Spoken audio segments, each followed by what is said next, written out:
For almost 3 years, I lived with Ryan Mitchell, believing deep down that marriage was just around the corner.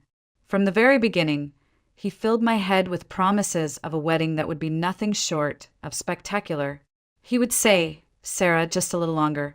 Once we have enough saved, I'll give you the kind of celebration you deserve."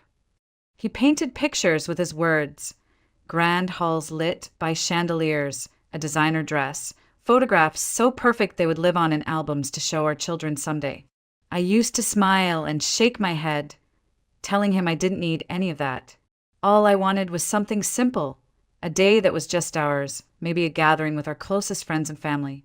But Ryan would always pull me close, look me in the eye, and insist, "No, you deserve the best. Nothing less."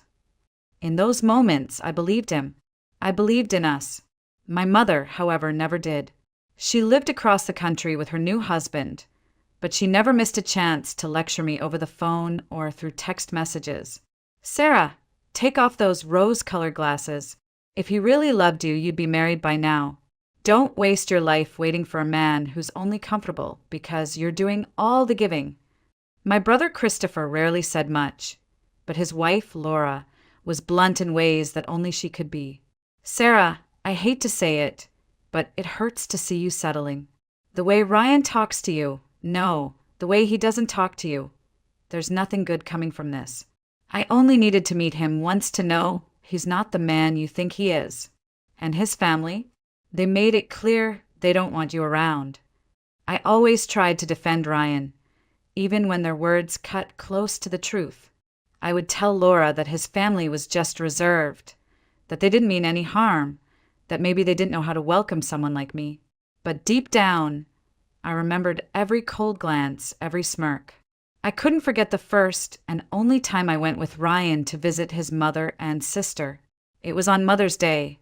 He said it would mean a lot to his family if I came. I wanted so badly to make a good impression. But from the moment I stepped inside, I felt the weight of judgment. His mother's smile didn't reach her eyes, and his sister, Emily, wasted no time cutting me down. "So, you're a nail tech, right?" she said loudly, turning to her grandmother in the kitchen. "Hear that? Ryan's girlfriend spends her days painting nails. Maybe she'll give us all a free manicure." They laughed like it was the funniest thing in the world. I never felt ashamed of my job. I worked hard and I loved making women feel beautiful. But sitting at their table, listening to the mockery, I wanted to shrink into myself. Ryan excused himself to take a phone call and left me alone under their scrutiny. When he finally came back, I was exhausted from smiling through the humiliation, desperate just to leave. On the drive home, Ryan was unusually sweet, holding my hand and telling me not to take anything to heart. I wanted to believe him, so I did. I convinced myself that his family didn't matter, that what mattered was us. So I chose silence, I chose patience, and I chose to keep believing in a future that never seemed to arrive. As the months slipped by, Ryan's devotion began to fade. At first, it was subtle. He stopped picking me up after work, claiming his projects kept him at the office late. I wanted to believe him, wanted to trust that the man I had chosen was simply working hard to build our future. But over time, the excuses piled up, and his absence became the new normal. Even when he was home, the warmth we once shared was gone. He no longer rushed to wrap me in his arms the way he used to. Instead, he would head straight for the shower, then settle in front of the television or his gaming console, controller in hand, shutting out the world, including me. I tried to be patient, telling myself everyone went through rough patches. Still, I couldn't ignore the emptiness that had crept into our apartment. I cooked meals he barely noticed, cleaned up the messes he left behind, and kept the laundry folded and fresh. Day by day, I started to feel less like his partner and more like his housekeeper. The man who once promised me the world now seemed content to let me carry it on my shoulders alone. Then one evening, fate intervened. I had gone outside to take the trash to the dumpster when I heard a faint, desperate rustling from one of the bags. My heart stopped. At first, I thought it was a rat, but as I leaned closer, I realized it was something else. I tore the plastic open, and inside I found a tiny, trembling puppy, no more than a few weeks old, eyes wide with fear. Someone had left him there to die. I scooped him into my arms without thinking, feeling his fragile heartbeat against my chest. His fur was a tangled mess, and he smelled of garbage, but to me he was beautiful. I carried him upstairs, bathed him gently in the sink, and wrapped him in an old towel.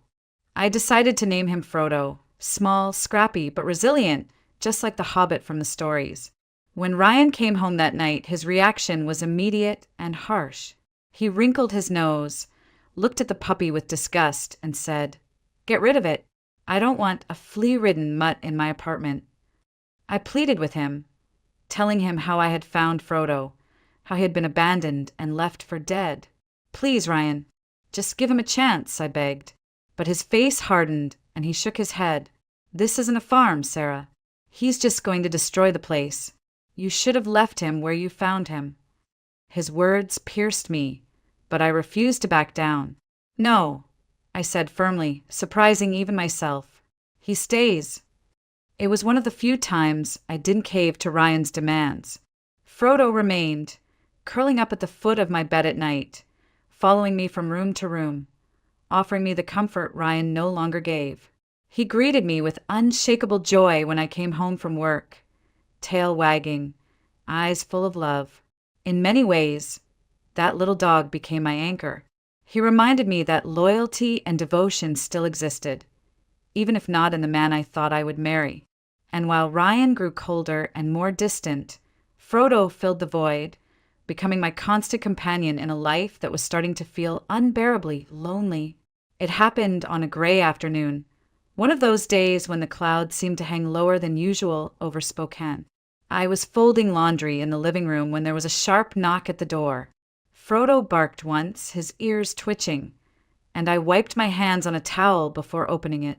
There she was, Emily, Ryan's younger sister. She stood on the threshold with a set of keys dangling casually in her hand. I froze, surprised to see her at all, let alone holding a spare key to our apartment. Without waiting for an invitation, she stepped inside, her eyes sweeping over the room with a look of disdain that made my stomach twist.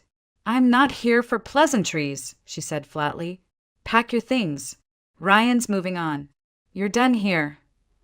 At first, I thought I had misheard. "Excuse me," I whispered, my heart hammering. Emily smirked, tossing her hair back.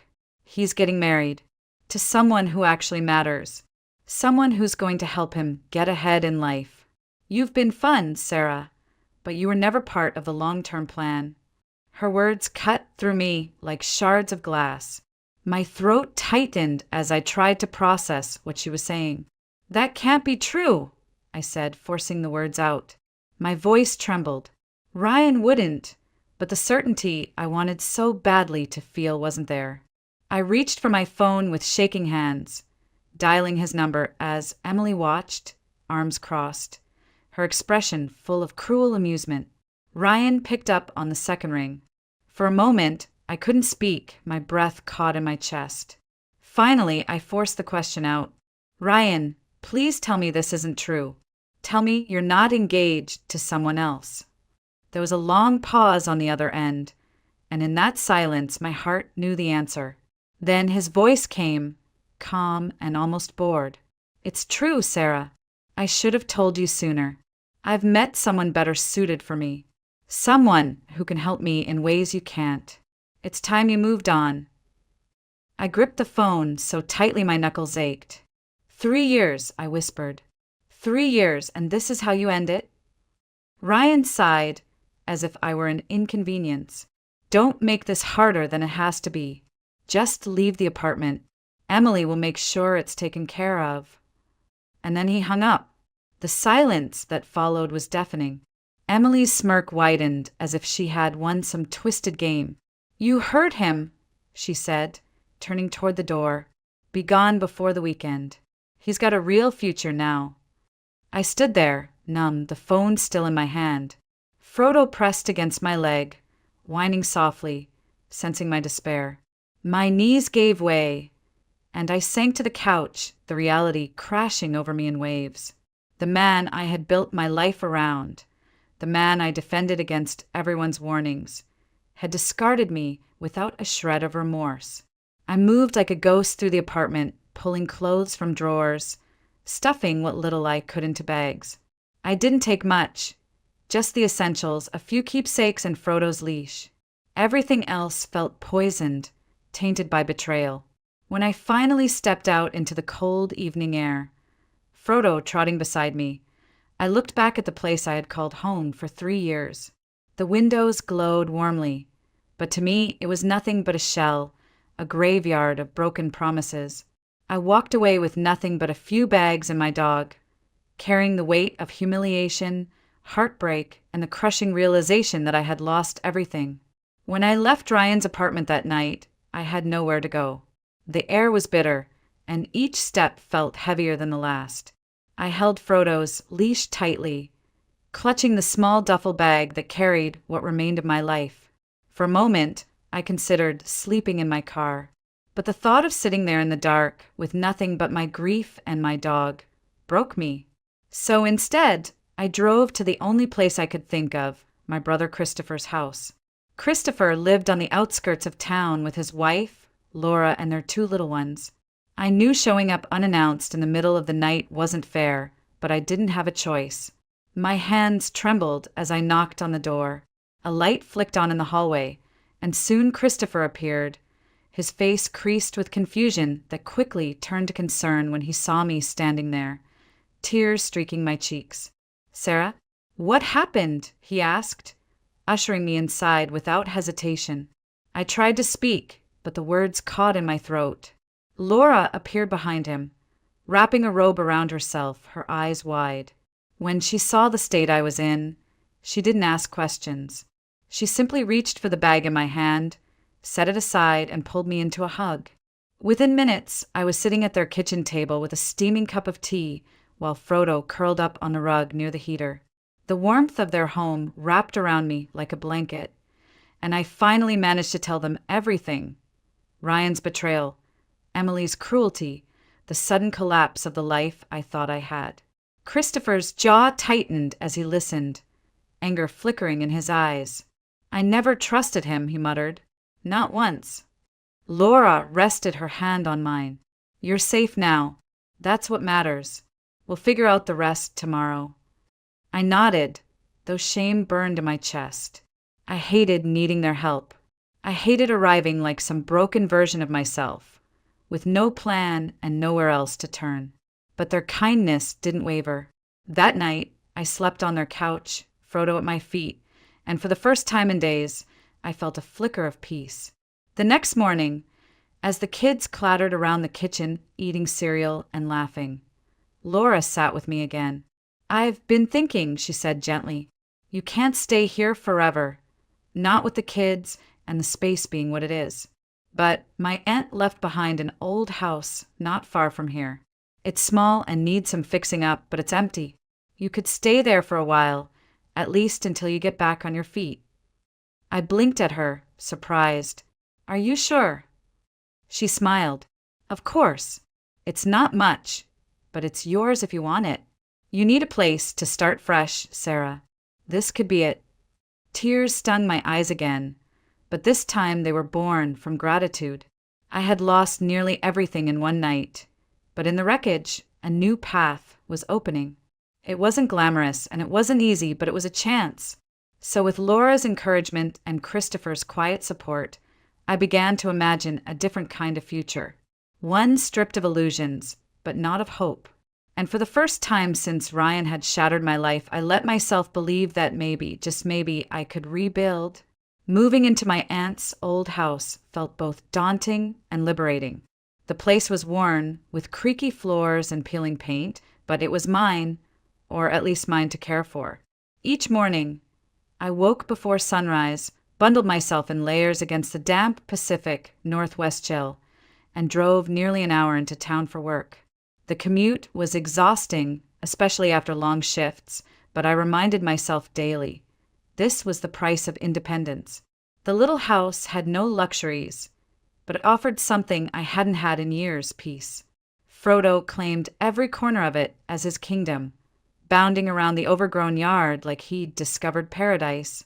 His joy was contagious, and watching him chase after fallen leaves or curl up by the fireplace at night reminded me that happiness didn't have to be grand. Sometimes it lived in the smallest things. On weekends, I often visited Christopher and Laura, who lived only a short drive away. Their kids adored Frodo, shrieking with laughter as they tugged on his ears or tried to race him through the yard. Frodo, patient and loyal, never seemed to mind. Seeing my nieces' and nephews' faces light up when I walked through the door made me feel useful again, like I was part of something bigger than just my own struggles. Not everyone was as welcoming, though. My closest neighbor, Mrs. Dorothy Campbell, was a sharp-eyed widow in her 70s who lived across the street. The first time Frodo slipped through the fence and darted into her yard, she stormed onto her porch, hands on her hips. "You'd better keep that mutt of yours under control," she snapped. "I won't have him digging up my garden."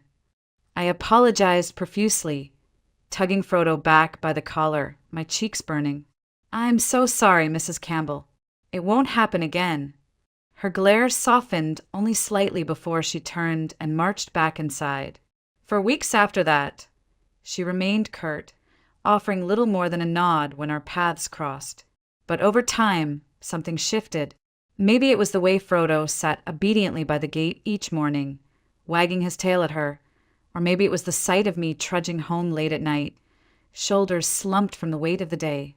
Whatever it was, Mrs. Campbell began to thaw.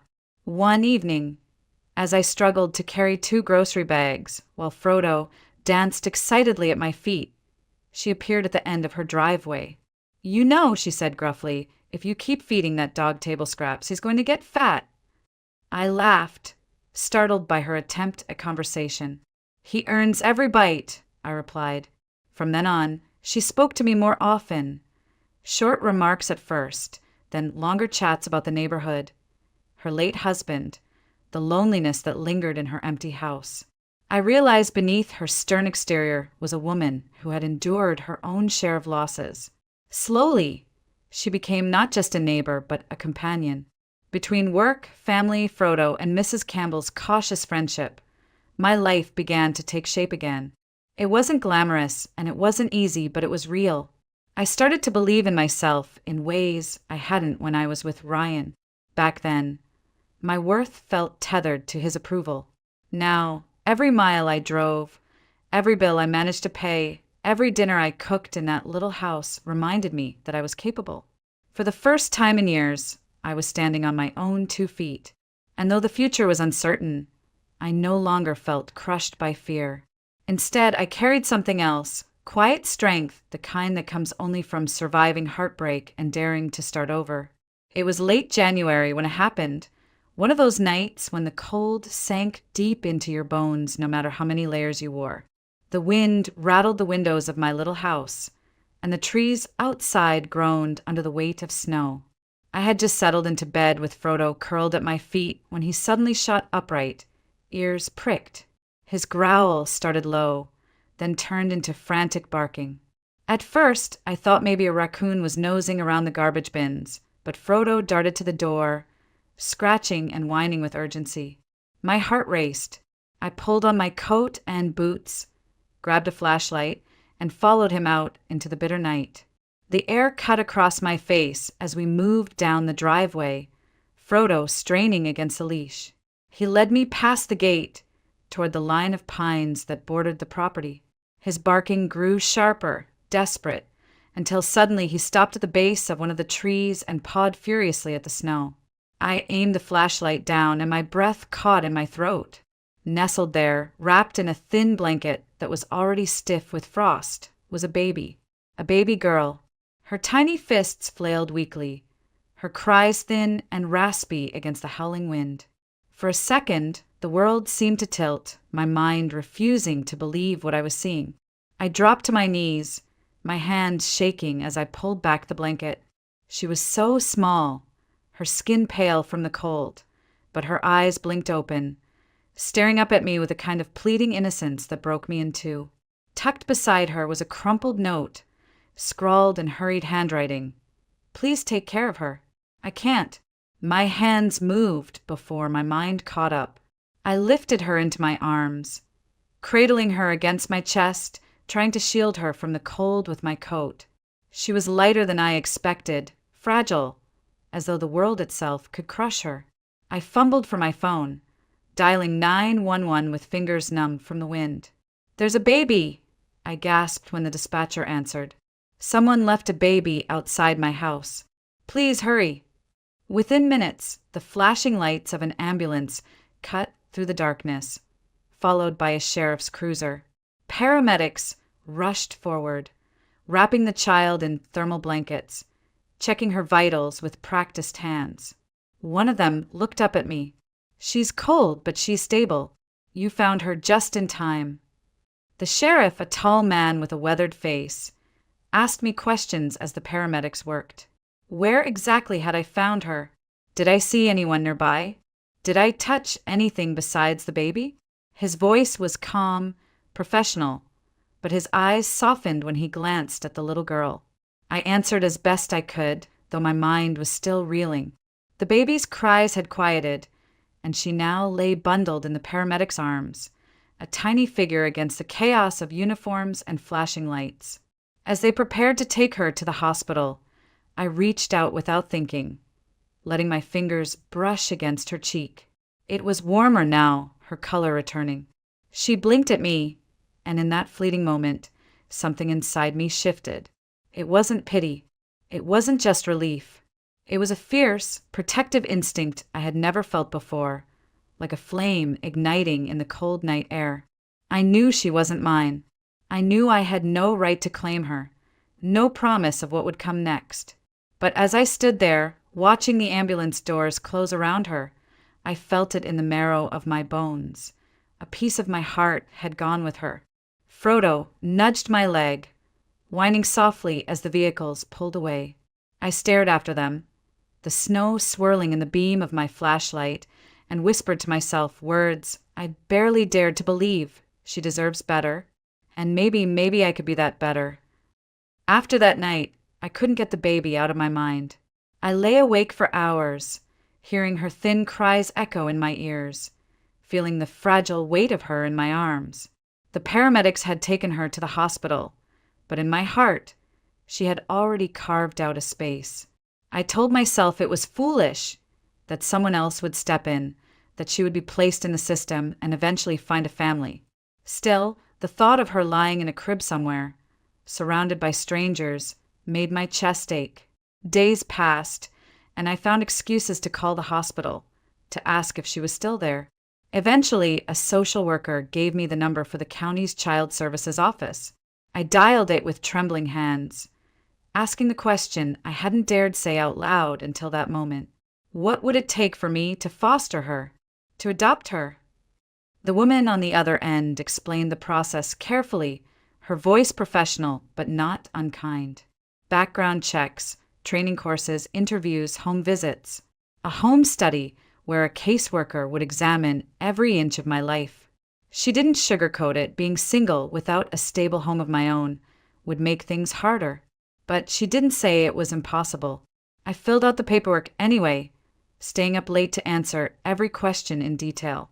I listed my income, my work hours, my family connections. I sat through the background check, fingerprinting at the sheriff's office, and began the mandatory training classes, learning about childhood development, trauma, and the responsibilities of foster and adoptive parents. Each step felt like climbing a mountain barefoot, but I refused to stop. When the caseworker visited my aunt's old house, though her frown was immediate, the place was too small, too run down. The wiring was outdated, the plumbing questionable. "I'm sorry," she said, closing her folder with finality. "Without a suitable residence, you won't be approved." The rejection gutted me.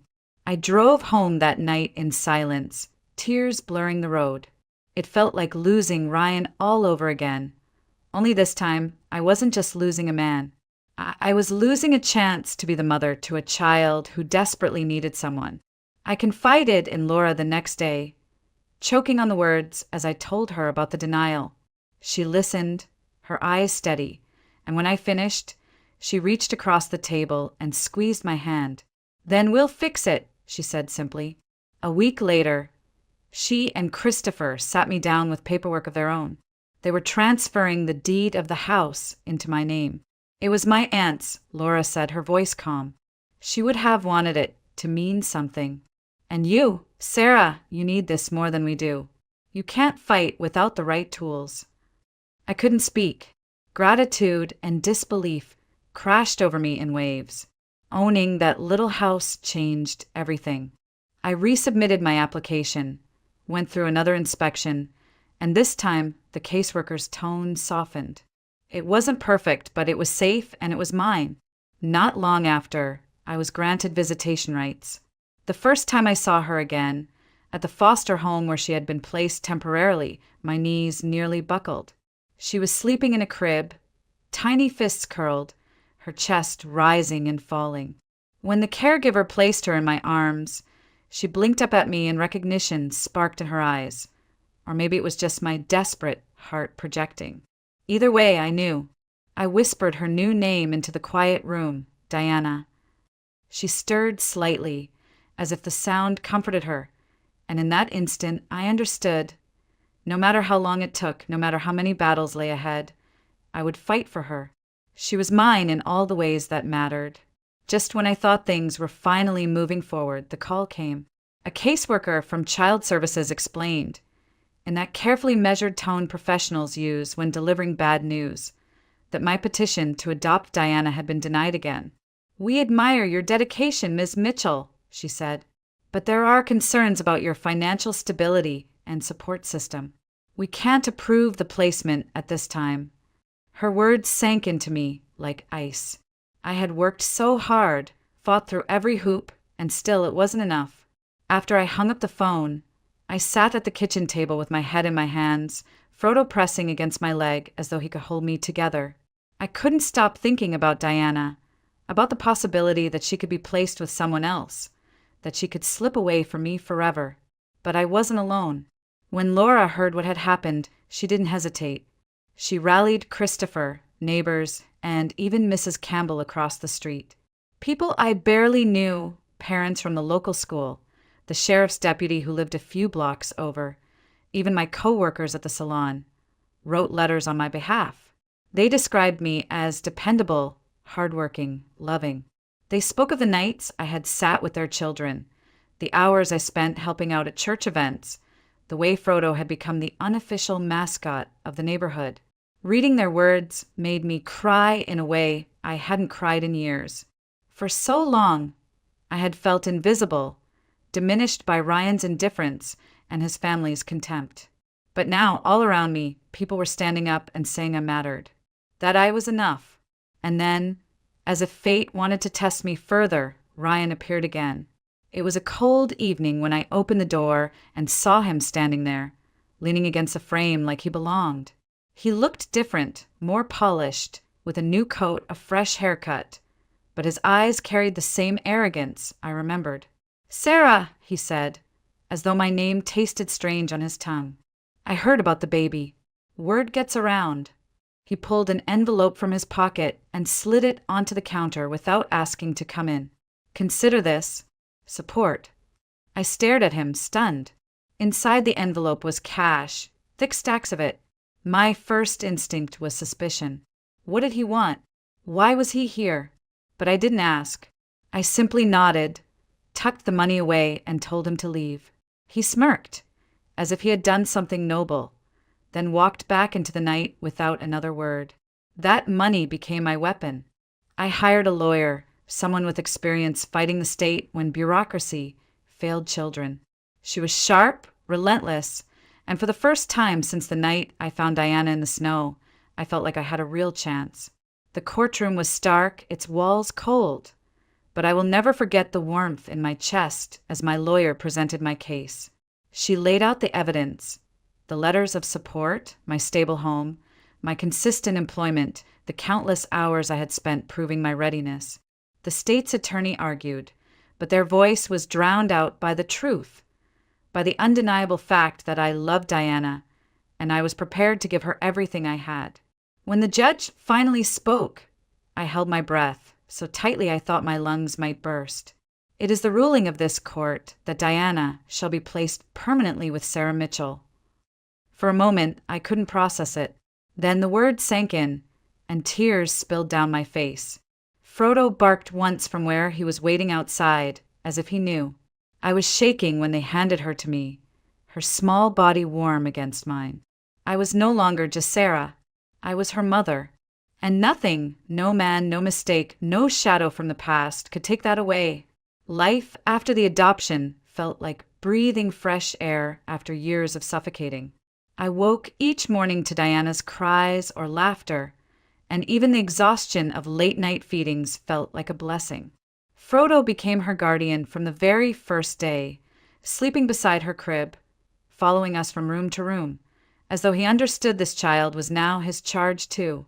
The community that had rallied around me during the court battle didn't disappear once the verdict was over. If anything, they doubled down.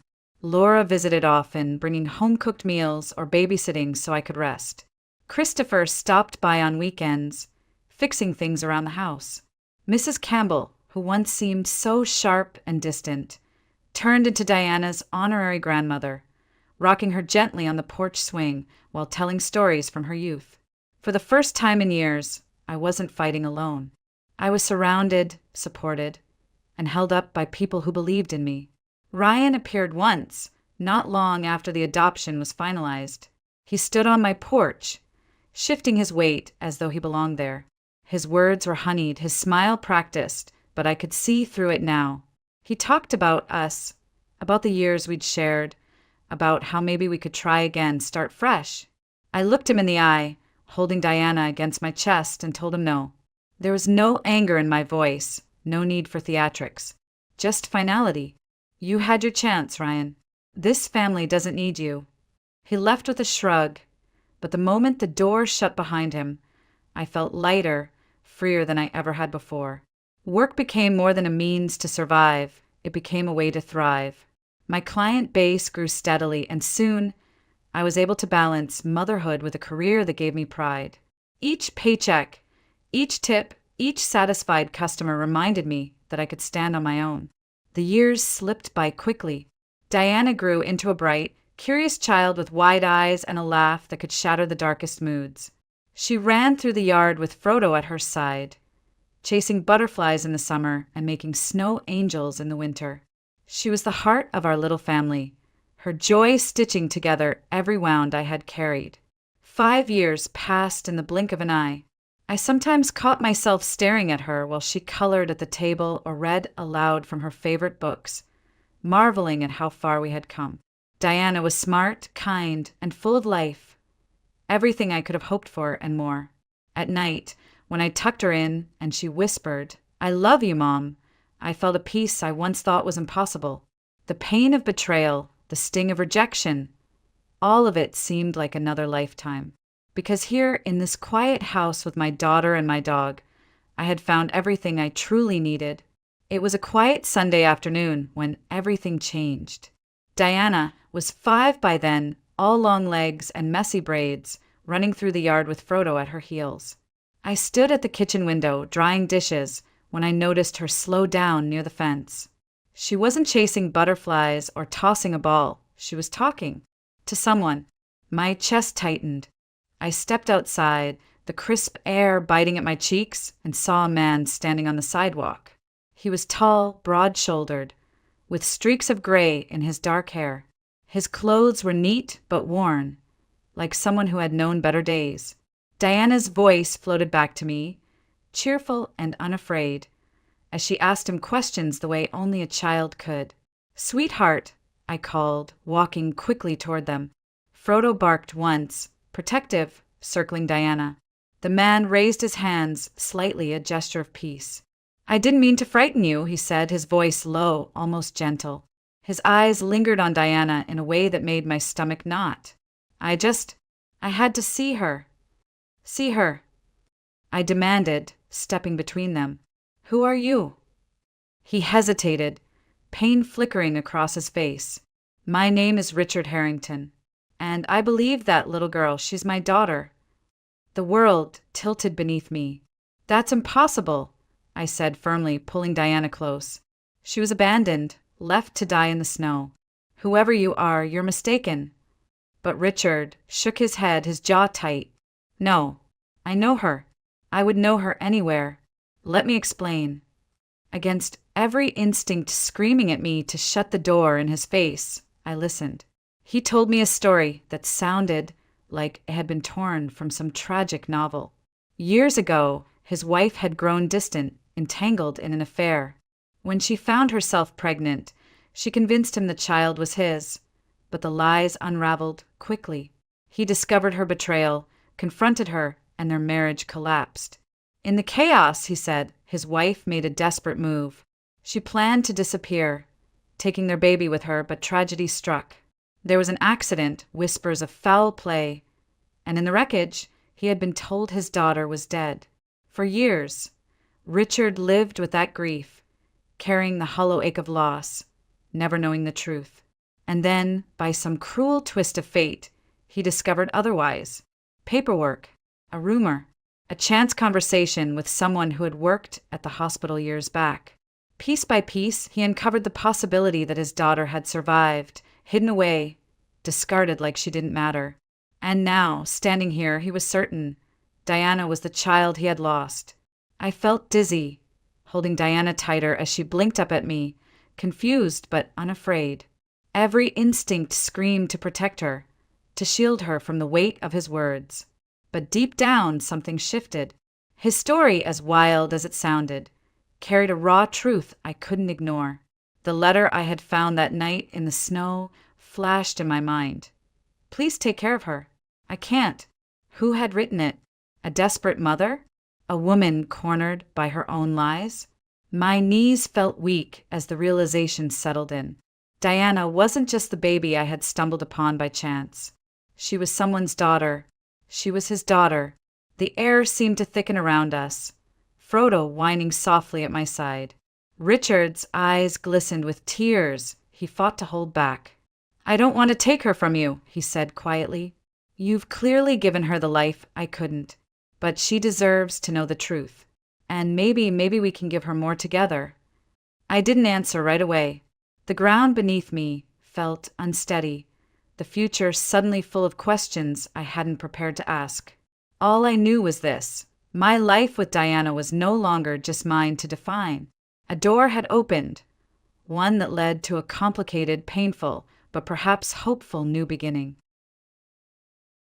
Ladies and gentlemen, I'd like to make an announcement. The voice of my husband, Ryan Carter, cut through the hum of conversation, instantly drawing attention. The setting?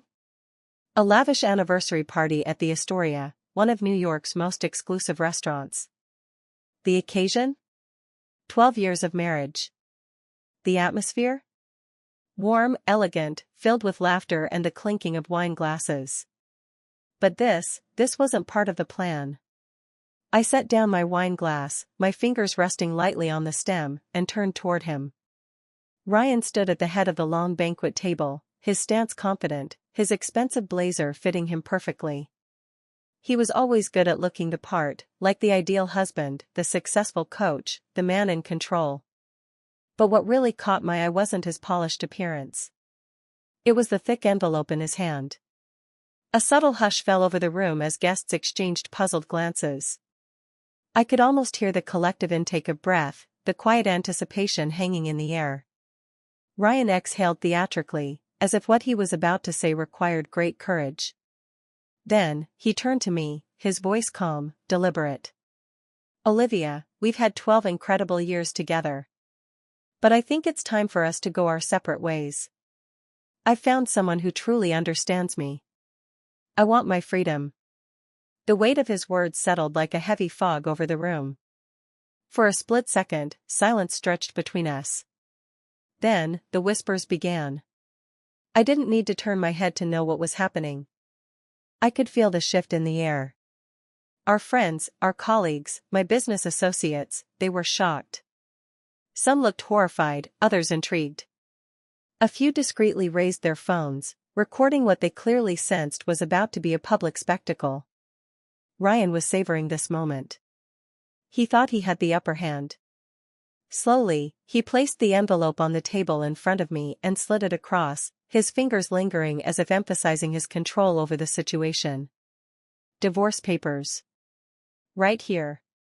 Right now. I glanced at the envelope, then back at him. His posture was relaxed, self-assured. His expression smug, like a man who believed he had orchestrated the perfect coup. He expected me to react, to cry, to plead, to lash out in a fit of anger and humiliation. He wanted to watch me break. What he didn't know was that I had already seen this coming. I picked up my wine glass, swirling the deep red liquid inside, watching as it caught the light. I took my time, letting the moment stretch, feeling Ryan's impatience flicker beneath his mask of confidence. Then, I smiled. The kind of smile that made the whispers stop. That made people lean in, confused. That made Ryan hesitate for the first time that evening. I set my glass down, tilting my head ever so slightly. How interesting. My voice was steady, controlled. I reached for the envelope, flipping it open without urgency, scanning the pages. Then, I lifted my eyes to meet his. You really thought I didn't know? For the first time, Ryan's confident facade cracked. A flicker of something crossed his face, hesitation, doubt, maybe even fear. Because he had just realized one very important thing. I was already ahead of him. And the game had only just begun. I let the divorce papers rest on the table, my fingers lightly tracing the edge of the crisp white sheets. Ryan was still standing, his smug expression faltering just slightly, but he recovered quickly. He had planned this moment, after all. He had envisioned me falling apart, stammering, maybe even begging him to reconsider.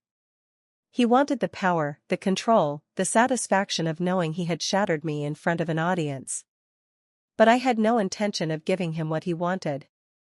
I exhaled slowly, not in shock or sadness, but in quiet amusement. You're right, Ryan, I said, my voice smooth, unshaken. It is time for us to go our separate ways. I watched as his eyebrows twitched ever so slightly, not expecting me to agree so effortlessly. He was waiting for the outburst, the heartbreak, the tears. Instead, I lifted my wine glass again, taking a slow sip, letting the silence stretch long enough for the tension to thicken. The whispers around us grew louder, people exchanging glances, trying to make sense of my reaction. Ryan shifted on his feet. Olivia, he said, his voice forced into a tone of false sympathy, I know this must be hard for you. But I need to be honest with myself. And with you. His hand brushed against the papers on the table, as if to reinforce his decision. I want to do this the right way. We can split everything fairly. I almost laughed at the audacity. Split everything fairly? He actually believed he was entitled to half of what I had built, half of what I had worked for while he chased his midlife crisis fantasy. I placed my glass down and folded my hands in my lap, tilting my head slightly. You mean, you want half of what's mine, I corrected, watching as the muscles in his jaw tensed. Ryan sighed, playing the role of the reasonable man dealing with an emotional wife. Olivia, we built a life together. You wouldn't be where you are without me. That was when I truly smiled, because now, I knew exactly where this was going. I had been prepared for this moment for months. I had seen the signs before he even realized he was giving them. The late-night gym sessions, the sudden obsession with looking younger, the secret phone calls, the unexplained credit card charges. He thought he was being clever, that I was too busy with my thriving practice to notice. But I noticed everything. 6 months ago, I had already started planning. The first step? Moving all my personal savings into a separate account. The second? Restructuring the legal ownership of my business to ensure that it remained entirely mine. And the third? Hiring a private investigator to confirm what I already suspected. Ryan wasn't just leaving me, he had been siphoning money for months, preparing for his grand escape with a woman half his age. I reached into my clutch, pulling out my own envelope, nearly identical to the one he had placed before me. With slow precision, I slid it across the table toward him. He frowned, his confidence flickering as he hesitated before picking it up. The moment he opened it, his entire demeanor shifted. This wasn't just divorce papers. It was evidence. Photographs. Bank statements. Receipts from lavish dinners and hotel stays under fake names. Screenshots of his messages, where he so arrogantly detailed his plans. His fingers tightened around the pages, his face paling as he flipped through the neatly documented proof of his deception. I leaned forward slightly, lowering my voice just enough so that only he could hear. You wanted to blindside me, Ryan? You should have known better. His throat bobbed as he swallowed hard, his hands gripping the evidence of his own downfall. He had walked into this night expecting to humiliate me, expecting to control the narrative. Instead, he had walked straight into his own trap. And the best part? I wasn't done yet. Ryan's fingers trembled slightly as he turned the pages, his once smug expression now replaced with something far more satisfying, panic. I watched as his eyes darted across the documents, absorbing every damning piece of evidence laid out before him. The hotel receipts, the credit card statements, the flight bookings, all linked to her. He knew exactly who I was referring to. Emma Hayes. The 22-year-old personal trainer he had been sneaking around with for months. The girl who was naive enough to believe she was special, that he would leave his wife and take her on some fantasy escape to Miami. Too bad reality wasn't as kind. Ryan let out a sharp exhale, crumpling the edges of the papers in his grip as if that would make them disappear. He leaned in, lowering his voice, his fake composure cracking. Olivia, where did you get this? I took my time, picking up my wine glass again, swirling the liquid inside before answering. Oh, Ryan. When you spend years working in surgery, you develop a keen eye for detail. I met his gaze, unblinking. You really thought I wouldn't notice the late-night gym sessions? The sudden changes in your spending habits? The way you started locking your phone like a teenager hiding secrets? I set the glass down with a quiet clink. You underestimated me. And that's your biggest mistake. His nostrils flared as he glanced around, suddenly hyper-aware of the murmurs rippling through the room. People were still watching, their eyes flicking between us like they were witnessing a scene straight out of a movie. And in a way, they were. Except this wasn't scripted. This was his downfall, unfolding in real time. Ryan leaned in closer, lowering his voice further. We don't have to do this here, he hissed through clenched teeth. I tilted my head, pretending to consider his request. Then I smiled. Oh, but you started this here, remember? My voice was smooth, calculated. You wanted an audience. You wanted to make a statement. So let's not stop now. His jaw clenched, his fingers gripping the papers so tightly his knuckles turned white. For the first time tonight, he was the one losing control. I leaned back in my chair, exhaling softly. You see, Ryan, I was never going to let you take anything from me. While you were busy sneaking around, thinking you were playing some clever game, I was making sure you walked away with nothing. I crossed my arms, watching him shift uncomfortably. You wanted freedom? You got it. But don't expect to take my money with you. His breath came heavier now, his carefully crafted plan unraveling before his eyes. He knew what this meant. No money. No easy escape. No fresh start with his new little distraction. Just the consequences of his own arrogance. I pulled out my phone, tapping the screen a few times before holding it up.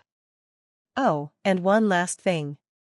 I turned the screen toward him, displaying an email from my lawyer.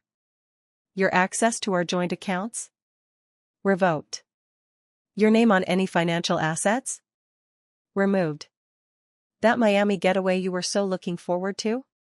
I let the question hang for a moment, savoring his reaction. Cancelled. Ryan's face drained of color. His lips parted slightly as if he wanted to say something, but no words came out. He was still processing the fact that he had not just lost the upper hand, he had never even had it to begin with. And I wasn't done yet. Ryan's breathing had turned shallow, his once self-assured demeanor now unraveling with every passing second. His grip on the papers tightened as if he could somehow will them out of existence. I could see it, the moment realization truly hit him. He hadn't blindsided me. I had blindsided him. Still, the man was stubborn. He straightened his shoulders, attempting to salvage what little pride he had left. "Olivia, let's be reasonable," he said, voice forced into a low, placating tone. "We can still work something out. I never meant for things to get ugly." I let out a soft laugh, shaking my head. "Oh, Ryan. Things have been ugly for a long time. You just didn't notice because you were too busy lying to yourself." I reached for my clutch, pulling out another document, one I had been waiting for the perfect moment to reveal. With deliberate slowness, I unfolded it and placed it on top of the divorce papers in front of him. "Here. Since you're so eager to settle things tonight, you might as well see this too." Ryan hesitated before picking it up, scanning the contents. And then, the final blow landed. His eyes widened. His hands trembled. His entire body stiffened like he had just been punched in the gut. It was a court motion, a legal filing from my lawyer requesting an emergency freeze on all shared assets due to financial misconduct. Attached were records of his unauthorized transactions, evidence that he had siphoned money from our accounts under false pretenses. With my lawyer's precision, everything had been documented down to the last cent. The airline tickets. The hotel stays. The expensive gifts. Even the wire transfer to Emma's so-called business account, which, unsurprisingly, led back to nothing more than a Venmo ID. Ryan's throat bobbed as he swallowed hard. His fingers skimmed over the last paragraph, where it was made clear, if he didn't return the funds, he would face formal legal action. The blood drained from his face. His lips parted slightly as if he wanted to protest, to argue, to beg, but there was nothing left to say.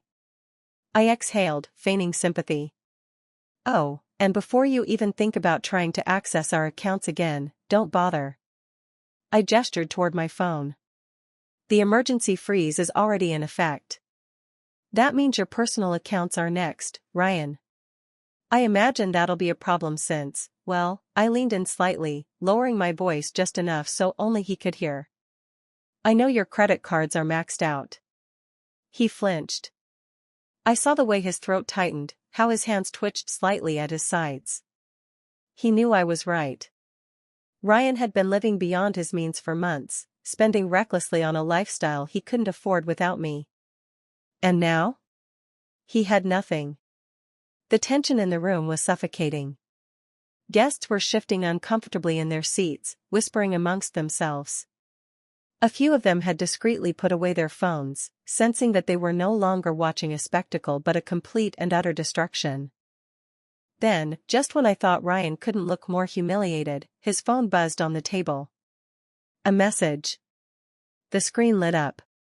And from where I was sitting, I caught the first few words of the preview. "Emma, hey babe, what's going on? The hotel says our reservation was cancelled." A deep, unbearable silence settled between us. Ryan's jaw tightened. His entire body tensed. For the first time, his mask of composure completely shattered. I simply smiled, leaning back into my chair, sipping the last of my wine. "Looks like you've got some explaining to do." Ryan's fingers twitched as he reached for his phone, flipping it over so the screen faced down, as if that could somehow erase what had just happened.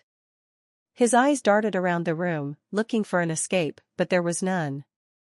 The guests were still watching, still murmuring, their hushed voices carrying through the air like static. Some looked uncomfortable, others fascinated. A few, I was sure, were reveling in the drama unfolding before them. He swallowed hard, shifting in his seat. "Olivia," he started, his voice strained, this is a mistake. We don't have to do this here." I tilted my head, feigning curiosity. "Oh? But wasn't that your plan? To do this here, in front of everyone? To embarrass me?" I folded my hands neatly in my lap. "You wanted a spectacle, Ryan. You got one. Just, not quite the way you imagined, I'm guessing. His nostrils flared. You're making a scene, he hissed, voice dropping so only I could hear. I let out a soft, amused sigh. No, Ryan. You made a scene when you thought you were the one in control. I could see the frustration building beneath his carefully crafted exterior, the way his jaw clenched, the tension in his shoulders. He wasn't used to this, to losing. To being exposed in front of an audience. The restaurant staff, sensing the shift in atmosphere, had subtly stepped back, leaving us alone in our little war zone. No one wanted to interfere. Not when things had become this deliciously messy. Then, his phone buzzed again. A second message. Another reminder that his perfect little plan was crumbling right before his eyes. He didn't reach for it this time. Instead, he exhaled sharply, dragging a hand through his hair before fixing me with a look that was meant to be stern, but there was fear behind it now. He was scrambling. Desperate. Trying to salvage what little dignity he had left. Olivia, let's be rational, he said, forcing his voice into something resembling calm. I don't want this to turn ugly. I let out a soft chuckle, shaking my head. Oh, Ryan. It's already ugly. The difference is, I just don't lose sleep over it. His hands curled into fists against the table. I could practically see the gears turning in his head, searching for a way to regain control. But there was none. Because I had planned for everything. And then, just as I was about to deliver the final blow, his mother's name flashed across my phone screen. I smirked, holding up the phone just enough for Ryan to see. His face paled. He knew exactly why she was calling. She must have heard, I mused, pretending to contemplate whether or not I should answer. Word travels fast, doesn't it? I glanced up at him. I wonder what she'll think when she finds out what you've been up to. Ryan stiffened. Don't bring my family into this. I raised an eyebrow. Oh, but it's okay when you tell them I was the problem? That I was controlling? Cold? Unloving? I let the words sink in, watching as his expression darkened. You've already fed them your version of the story, Ryan. Let's see how they feel after hearing mine. The phone buzzed again. I let it go to voicemail. I had no interest in talking to his mother. Not now. Not ever again. Ryan's breathing was heavier now, his face flushed with frustration, embarrassment, and something else, realization. He had lost. There was no fixing this, no twisting the narrative, no crawling his way out of the hole he had dug for himself. He had spent months crafting his escape plan, carefully setting the stage for his fresh start. But in his arrogance, he had overlooked the one thing that mattered most. I was already 10 steps ahead. And I wasn't done watching him crumble. Ryan's hands curled into fists on the table, his once confident posture now rigid with frustration. He was unraveling, and I could feel the heat of his humiliation radiating off him. His mind was scrambling for a way out, for any sliver of control he could cling to, but there was nothing left to hold on to. The weight of silence pressed down on him. I could see it, the realization settling in that this wasn't just a temporary setback. This was the end. Not the clean break he had envisioned, where he walked away unscathed with half of my assets and a young, naive woman clinging to his arm. No, this was his downfall, unfolding in real time. Ryan's mother had stopped calling, but now his sister, Amanda, was texting me. Amanda, Olivia, is this true?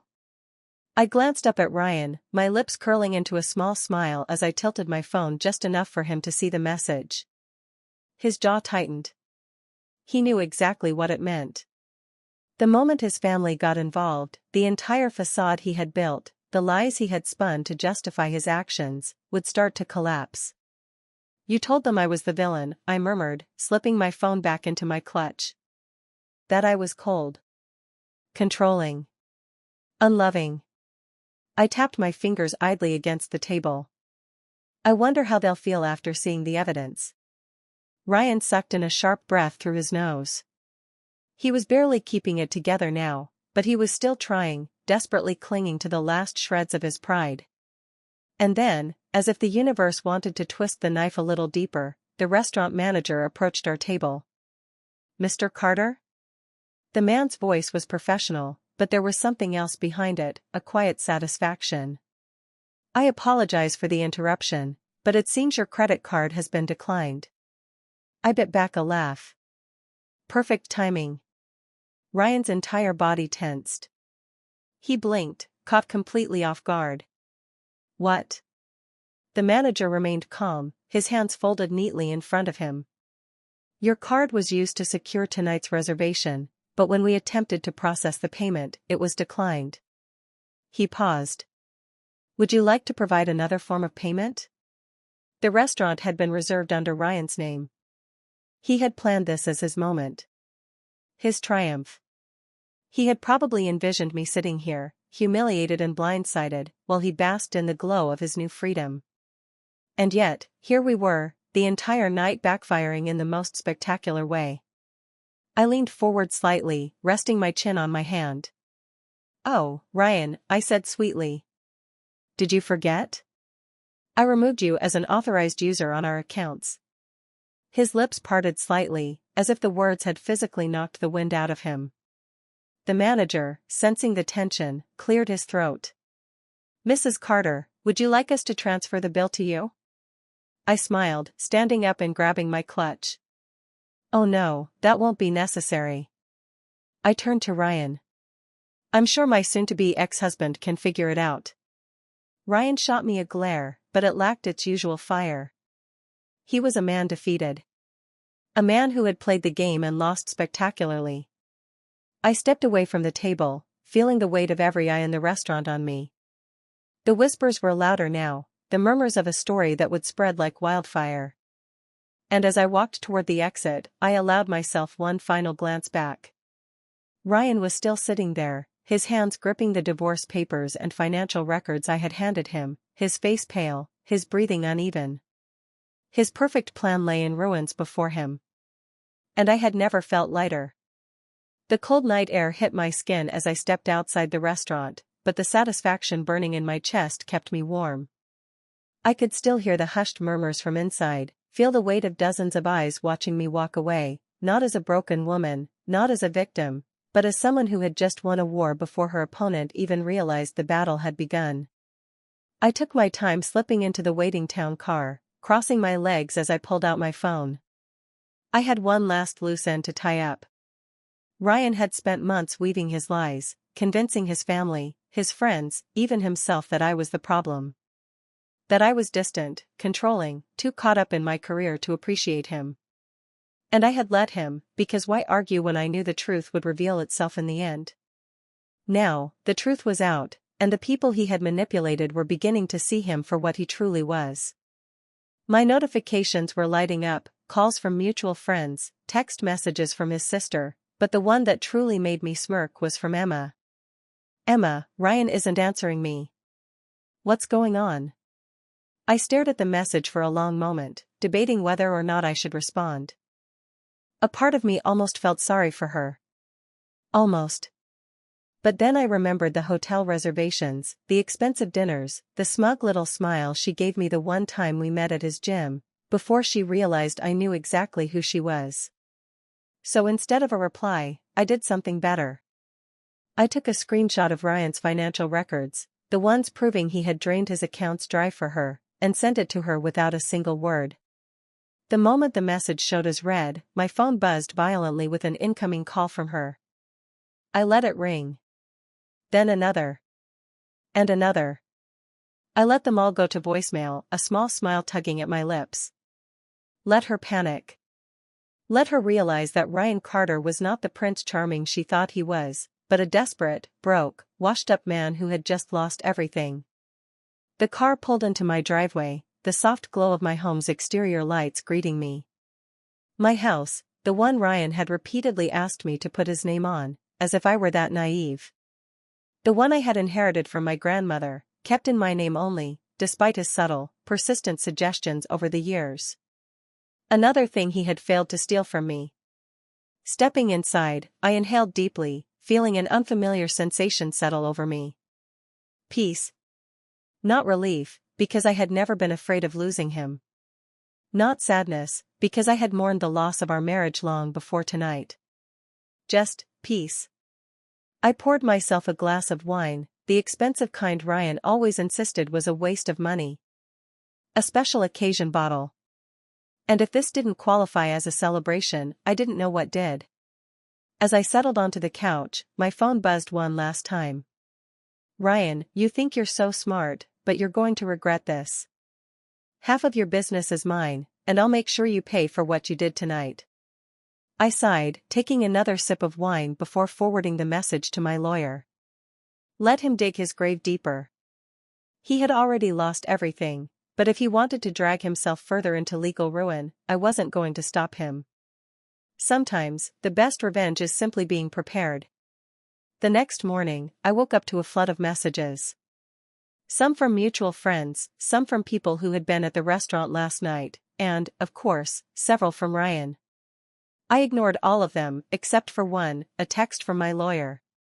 Natalie, attorney, emergency hearing scheduled for Monday. Given his admission of financial misconduct in writing, we have a strong case to freeze any remaining joint assets. Expect him to fight back, but don't worry, I have everything covered. I smirked, stretching lazily as I set my phone down. Ryan thought he could play dirty, but he had no idea how airtight my preparations were. By noon, the first wave of Ryan's desperation hit. Ryan, you think you're so clever, Olivia, but you won't get away with this. Half of your business is mine. I have records of everything. I rolled my eyes. He was grasping at straws now. My business, the one he had dismissed for years as my little side project, was structured so securely that not even a team of corporate sharks could argue for his ownership. But he didn't stop there. 2 hours later, my assistant knocked on my office door, holding her phone out hesitantly. Ryan's sister is on the line, she said, brows raised. She says it's urgent. I exhaled, considering for a moment before nodding. Put her through. Amanda's voice crackled over the speaker. Olivia, she sighed. I don't even know what to say. Ryan called our mom this morning, freaking out. He's claiming you stole everything from him. But then we saw the texts. The credit card charges. The Miami hotel reservation. Her voice grew tight. He's blaming you, but we know better now. I didn't reply immediately. This was exactly what Ryan had feared. He had spent months feeding them lies, convincing them that I was the problem, the cold and distant wife who drove him into the arms of someone else. And now? The truth had unraveled before them. He's running out of options, I finally said, leaning back in my chair. And he knows it. Amanda hesitated before speaking again. Look. I know we weren't fair to you at first. I believed what he told us. But now, seeing how he treated you, how he tried to take everything, she sighed heavily. I just wanted to say I'm sorry. You didn't deserve this. I didn't need their apologies. But it was nice to hear. Before I could respond, my assistant peeked her head in again. You might want to check your email, she said, eyes widening slightly. It's from Natalie. I pulled up my inbox and scanned the message. Then I laughed. Ryan had officially petitioned the court to revisit the financial division in our divorce. He was trying to claim partial ownership of my business. And the judge dismissed his request immediately. As per the ruling, Ryan was ordered to pay back every cent he had siphoned from our joint account. Money that, of course, he no longer had. He had spent it all on Emma. I smirked, replying to Amanda before ending the call. Tell your brother good luck figuring that out. Because I was done playing games. Monday morning arrived with crisp winter air and the distant hum of New York traffic. I stepped out of my car, smoothing my tailored coat as I approached the courthouse. The emergency hearing was set, and I was more than ready. Inside, I spotted Ryan immediately. He was standing near the entrance, shifting uncomfortably in his ill-fitted blazer.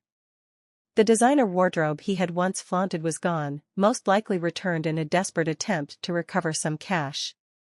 His lawyer, a man who looked as if he had been hired at the last possible second, was speaking to him in hushed tones. Ryan's eyes snapped to me as I walked in, his expression darkening. Good. Let him stew. I took my seat beside my lawyer, Natalie, who greeted me with her usual poised confidence. This should be quick, she murmured, sliding a neatly compiled folder of documents toward me. He's attempting to claim a share of your business, but we've got clear-cut proof that he had no financial stake in it. I nodded, flipping through the pages. And the stolen funds? Already addressed in the filing, she replied smoothly. The judge won't be pleased. As if on cue, the courtroom doors opened, and we were called forward. The hearing was as predictable as I had anticipated. Ryan's lawyer tried to paint the narrative that my business had grown during our marriage, therefore entitling Ryan to a portion of it. Natalie shut that down in seconds. Your Honor, she said, her voice steady, we have clear financial records showing that Dr. Carter's business was established before the marriage and that she has maintained strict separation of business and personal finances throughout. The judge barely looked impressed by Ryan's argument. He glanced down at the records, flipping a page before turning his gaze to Ryan. Mr. Carter, his voice was firm, unimpressed, you admitted via text message to deliberately emptying a joint account and using shared credit cards to fund personal travel. Do you deny this? Ryan shifted uncomfortably in his seat. I was just trying to make a clean break, the judge cut in, raising a brow. By committing financial misconduct? Silence. I watched as Ryan squirmed, his arrogance rapidly dissolving. The judge exhaled, closing the file before him. The court finds sufficient evidence of financial misconduct, he declared. All shared assets are frozen pending the final dissolution.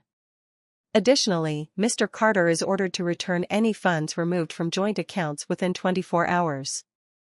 Ryan's head jerked up. That money's gone, he blurted. I spent it on. He cut himself off too late. The judge didn't even look up as he gathered his papers. Then I suggest you find a way to replace it. Ryan sat back, stunned. He had played this all wrong. He had expected me to beg, to crumble under the weight of his betrayal. Instead, he had destroyed himself. I rose from my seat, smoothing my coat. As I turned to leave, I caught sight of Emma, standing outside the courthouse. She looked different. The bright, eager girl I had seen months ago at his gym was gone. In her place was someone who had learned a hard lesson.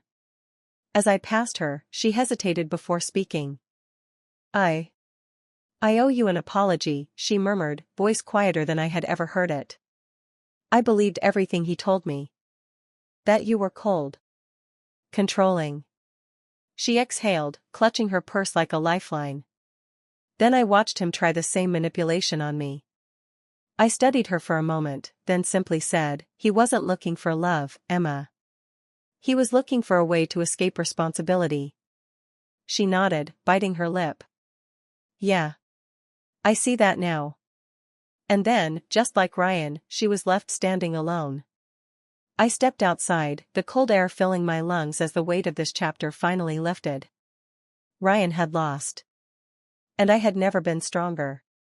A month after the hearing, Ryan's downfall was no longer whispered gossip, it was public knowledge. News of the court ruling had spread through our social circles like wildfire. He had lost everything, his financial stability, his reputation, his relationship. And the best part? He had done it all to himself. He tried applying for jobs, but the university quietly let him go after the scandal became too big to ignore. His colleagues distanced themselves. His family, the same people who once believed his lies about me, stopped taking his calls. Even Emma was gone. Through mutual acquaintances, I heard that she had moved on to a coworker her own age, leaving Ryan to fend for himself. He was now crashing on his mother's couch, drowning in legal debt, and struggling to figure out what had gone so horribly wrong. Meanwhile, I was flourishing. My business had never been better. The boutique clinics I had built from the ground up were expanding, and my latest opening had been covered in a major business magazine, not as Ryan Carter's ex-wife, but as a powerhouse entrepreneur who had protected her empire. One evening, as I was preparing to leave my office, my assistant knocked hesitantly on my door. "There's a letter," she said, setting a sealed envelope on my desk. "From him. Ryan." I stared at it for a long moment before finally opening it. The letter was short. Pitiful. A desperate attempt to rewrite the past. "Olivia, I never meant for things to end like this. I made mistakes, but I never stopped caring about you. If you ever want to talk, I'm here." I exhaled, setting the paper aside.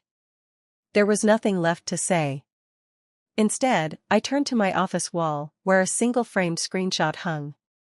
Ryan's last arrogant text before his world collapsed. "Have fun with your little shop. At least it'll keep you busy in your old age." Below it, in sharp contrast, sat my latest business award. Proof that sometimes, revenge isn't loud. It isn't cruel. It isn't even intentional. Sometimes, the best revenge is simply winning.